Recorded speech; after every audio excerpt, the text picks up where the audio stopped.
নবনির্বাচিত এই অনুষ্ঠানে উপস্থিতবাদী দল পাবনা জেলা শাখার সাধারণতই ফেব্রুয়ারি মাসে হয়।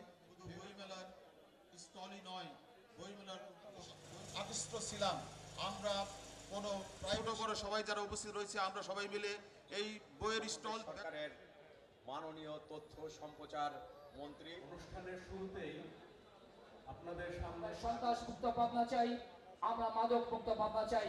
Doctors association of Bangladesh Pabna জেলা শাখার পরিষদের মাধ্যমে আমরা আয়োজন করতে চাই। মাননীয়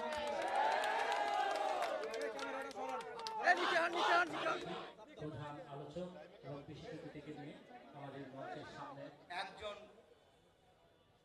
প্রভাষক ছিলেন।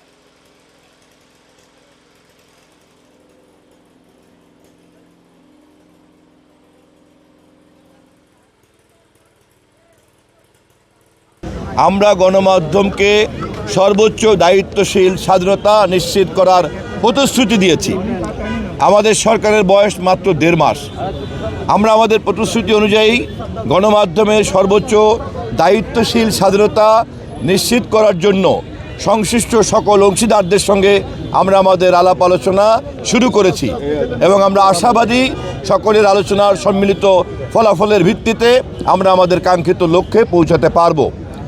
গণমাধ্যমের উপরে যে নির্যাতনের ইতিহাস, ফ্যাসিবাদের কর্মকাণ্ডের তা একটি অনিবার্য অঙ্গ। আমরা গণতান্ত্রিক সংগ্রাম করে ফ্যাসিবাদকে উৎখাত করেছি।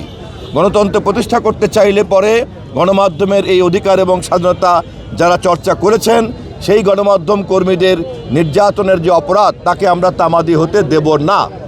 এই অপরাধকে চিহ্নিত করার জন্য আমরা সাংবাদিক প্রতিনিধিদেরকে সাথে নিয়ে ইতিমধ্যেই তালিকা তৈরি করার উদ্যোগ নিয়েছি।